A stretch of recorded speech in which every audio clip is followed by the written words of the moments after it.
नमस्कार बच्चों, आज के इस वीडियो में हम स्विनबर्न टेस्ट से रिलेटेड प्रॉब्लम का कैलकुलेशन करेंगे। हम समझेंगे स्विनबर्न टेस्ट से जो मैथमेटिकल एनालिसिस मुझे मिलता है उस पर बेस्ड कैसे हम अपने डेटा को एनालाइज कर सकते हैं, कैसे एफिशिएंसी को कैलकुलेट कर सकते हैं। तो आप प्रॉब्लम आपके सामने है बच्चों। प्रॉब्लम में जो गिवन डेटा है उसको सबसे पहले हम मेंशन कर लेते हैं। और 250 volt shunt motor takes 4 ampere at no load. Swinburne test आप जानते हैं नो लोड पे परफॉर्म करते हैं। तो सबसे पहले हम गिवन वोल्टेज की बात करेंगे। तो गिवन वोल्टेज हमारे पास 250 वोल्ट है।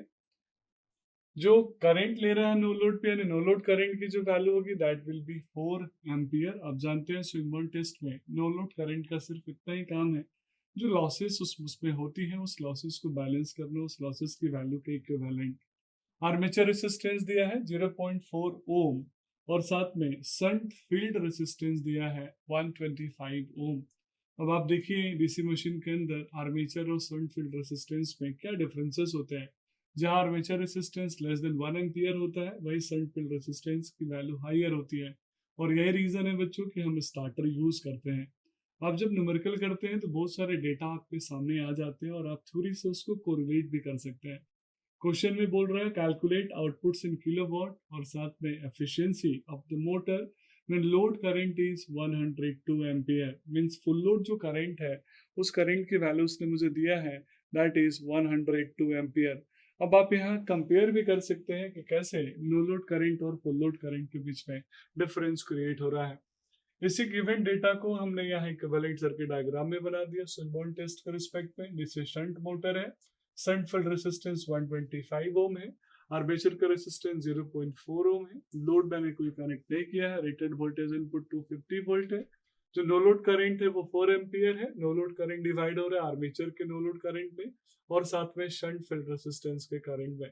तो आईएसएच को मैंने शंट फील्ड करंट माना और आर्मेचर में जो करंट आ रहा है नो लोड में उसको आई ए नॉट मैंने कंसिडर कर लिया। तो एक सिंपल सा डायग्राम है जो आप चाहे तो ड्रॉ कर सकते हैं। आपके न्यूमेरिकल की ऑथेंटिसिटी इससे बढ़ती है और समझ में भी अच्छा आता है।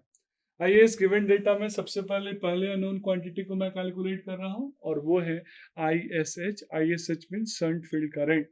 ऑलरेडी हम कई बार डिस्कशन भी कर चुके हैं, कैलकुलेशन भी कर चुके हैं। शंट फील्ड करंट वोल्टेज यानी टर्मिनल वोल्टेज, क्योंकि पैरेलल में वोल्टेज सेम होता है, अपन divided by shunt field resistance होगा। टर्मिनल वोल्टेज कितना है बच्चों, 250 वोल्ट है और आपका शंट फील्ड रेसिस्टेंस कितना है, 125। तो फाइनली आपको करंट मिल गया दैट इज 2 एम्पियर। 2 एम्पियर जो करंट मिला वो शंट फील्ड करंट है। अब आप देख रहे हैं नो लोड में 4 एम्पियर करंट आ रहा है, जिसमें से नो लोड कंडीशन में 2 एम्पियर करंट चला जा रहा है शंट फील्ड में। तो आपके आर्मेचर में करंट कितना जाएगा, तो आई ए नॉट की वैल्यू आप डायरेक्ट भी कैलकुलेट कर सकते हैं। आई ए नॉट की वैल्यू होगी आपकी जो नो लोड करंट है आई एल नॉट माइनस का शंट फील्ड करंट है I S H means 4 minus 2 equal to इसकी वैल्यू भी 2 एम्पियर होगी। तो यहाँ आप देख रहे हैं no load current, no load condition में आर्मेचर में भी 2 एम्पियर का करंट जा रहा है और आपके शंट फील्ड में एक्साइटेशन में भी 2 एम्पियर का करंट जा रहा है। तो आइए अब हम नो लोड कंडीशन में कॉपर लॉसेस की बात कर लेते हैं, यानी copper loss at no load. आप चाहें तो इसको थ्योरेटिकल वर्ड में लिख सकते हैं, copper loss at no load. जब हम copper loss at no load की बात करेंगे तो कॉपर लॉस नो लोड हम आर्मेचर के रिस्पेक्ट में अगर कैलकुलेट करेंगे तो वैल्यू कितनी होगी, नो लोड करंट का square into resistance means I A naught का whole square into R A. अब आई ए नॉट की वैल्यू कितनी है हमने अभी जस्ट कैलकुलेट किया, दैट इज 2 का स्क्वायर यानी 4 इंटू आर्मेचर रेसिस्टेंस कितना है 0.4। तो P C U at no load और किसके लिए बच्चों, आर्मेचर के रिस्पेक्ट में मैं कैलकुलेट कर रहा हूँ। और आपको याद होगा मैंने वहां बोला था इसको इसलिए हम नेग्लेक्ट भी कर लेते हैं। इसकी वैल्यू आ रही है 1.6 वाट, जो कि काफी स्मॉलर वैल्यू है। अब power input at no load हम कैलकुलेट कर सकते हैं। तो मैं यहाँ कैलकुलेट कर रहा हूँ पावर इनपुट और कंडीशन में लेके चल रहा हूँ नो लोड। तो power input at no load क्या होगा, rated voltage terminal voltage into no load current. Terminal voltage कितना है बच्चों 250, नो लोड करंट कितना है 4 एम्पियर। तो वैल्यू हो जाएगा 250 इंटू 4 एम्पियर। तो इसकी वैल्यू आप आसानी से कैलकुलेट कर लीजिए, फॉर्मूला भी चाहे तो आप लिख सकते हैं। और इसकी वैल्यू होगी 1000 वॉट, जहाँ पे ये V है और ये जो है 4 है आई आई एल नॉट है, यानी नो लोड करंट की वैल्यू है। अब साथ में बच्चों अगर आप चाहें तो कांस्टेंट लॉस की वैल्यू, क्योंकि मैं फिर से बोल रहा हूँ नो लोड कंडीशन में सिर्फ लॉसेस को ही हम डिटरमाइन करते हैं।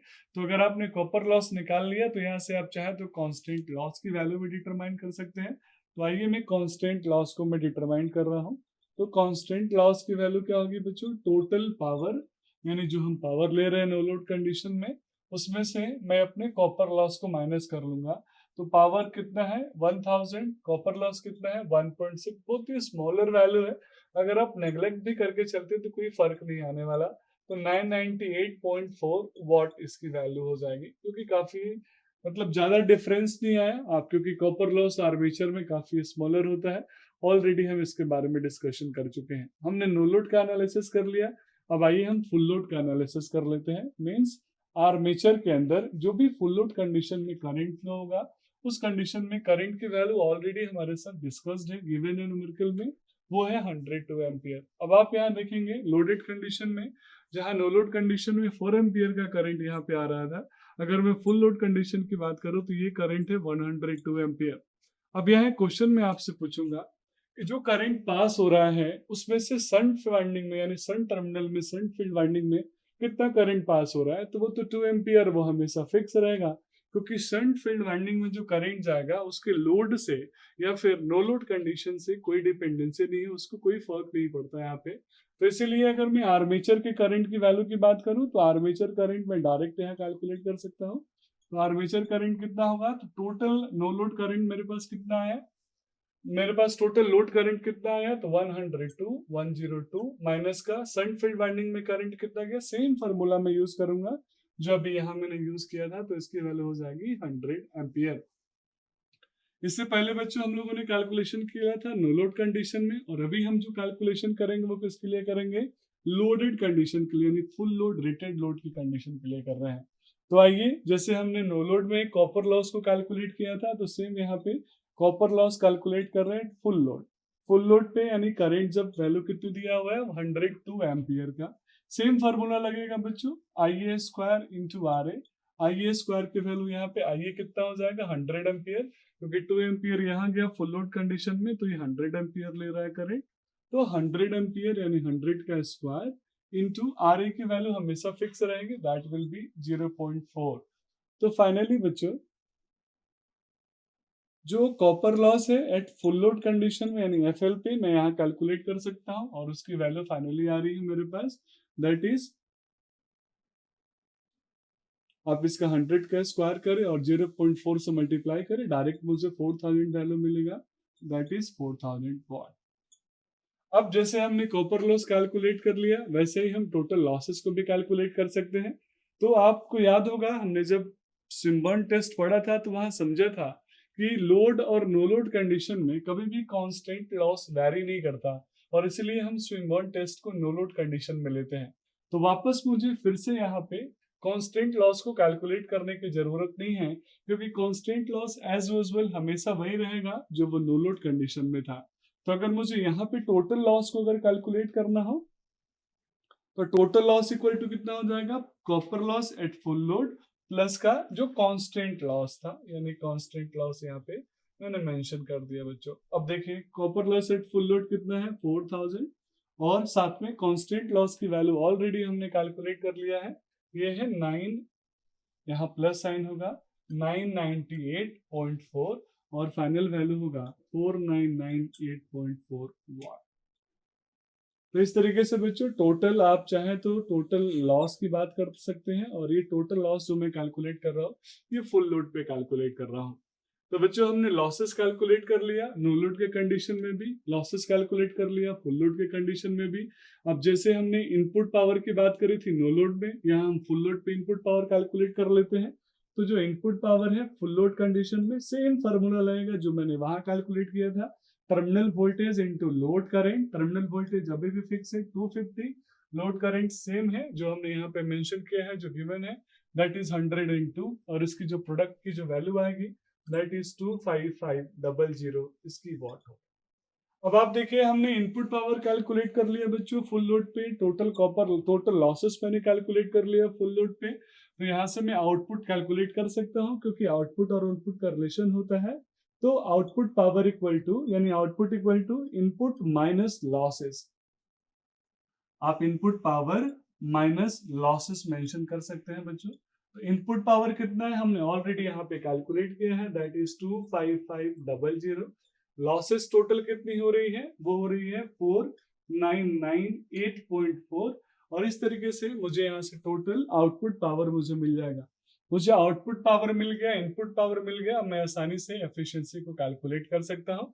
और यहाँ से जो मुझे आउटपुट पावर मिल रहा है वो मैं किलोवाट में यहाँ मेंशन कर देता हूँ। किलोवाट का मतलब है मैंने 10⁻³ से उस वैल्यू को डिवाइड कर लिया और वो वैल्यू है 20.5 किलोवाट। जैसे इनपुट पावर को भी आप चाहें तो किलोवाट में कैलकुलेट कर सकते हैं, जैसे हमने यहाँ कैलकुलेट किया था। इसको किलोवाट में लिखूंगा तो 25.5 किलोवाट। अब आपके पास इनपुट पावर है, आपके पास आउटपुट पावर है, आप आसानी से एफिशिएंसी की वैल्यू कैलकुलेट कर सकते हैं, क्योंकि efficiency is the ratio of output power to the input power. तो आइए हम यहाँ पे एफिशिएंसी कैलकुलेट करके समझाए थे, ऐसे आपको आता है। ये रेशियो है output power to the input power का। तो अगर मैं परसेंटेज में लेना चाहूँ तो मुझे 100 से मल्टीप्लाई करना होगा। मेरे पास ऑलरेडी आउटपुट पावर है और आउटपुट पावर की वैल्यू है 20.05। मीन्स यहाँ किलोवाट के फॉर्म में ले रहा हूँ बच्चों, तो डायरेक्ट मैं लिख रहा हूँ 20.5। और इनपुट पावर है वो भी किलोवाट के फॉर्म में ले रहा हूँ। सेम यूनिट है, सेम रेशियो है, तो कैंसिल आउट हो जाएंगे। किलोवाट से किलोवाट कैंसिल हो गया। परसेंटेज में अगर चाहिए तो आप 100 से मल्टीप्लाई कर लीजिए, तो आप यहाँ से परसेंटेज एफिशिएंसी आसानी से कैलकुलेट कर सकते हैं। कैलकुलेट करेंगे वैल्यू आ जाएगी 80.05 या 80.5। तो इस तरीके से बच्चों सिंपल सा न्यूमेरिकल है। स्विनबर्न टेस्ट का बेसिक कंसेप्ट भी यहाँ पे आपके साथ डेवलप हो गया, क्योंकि स्विनबर्न टेस्ट में हमने यही फोकस किया था। इस टेस्ट को हम नो लोड पे परफॉर्म करते हैं, और नो लोड पे परफॉर्म करने के पीछे पर्पस यही था क्योंकि इस टेस्ट में मुझे कांस्टेंट लॉस को डिटरमाइन करना होता है। और आपने न्यूमेरिकल में भी देखा कि कैसे नो लोड कंडीशन में जो कांस्टेंट लॉस की वैल्यू मुझे मिली थी, सेम की सेम वैल्यू हमने फुल लोड कंडीशन में भी कंसिडर किया था, क्योंकि कांस्टेंट लॉस लोड के चेंज होने से चेंज नहीं होता है। हमेशा के लिए याद रखिएगा, लोड चेंज हो रहा है मीन्स करेंट चेंज हो रहा है, और अगर करंट की वैल्यू चेंज हो रही है तो करंट से कॉपर लॉस डिपेंडेंट होता है, और इसलिए कॉपर लॉस को हम वेरिएबल लॉस बोलते हैं। That's all about this video. Thank you so much.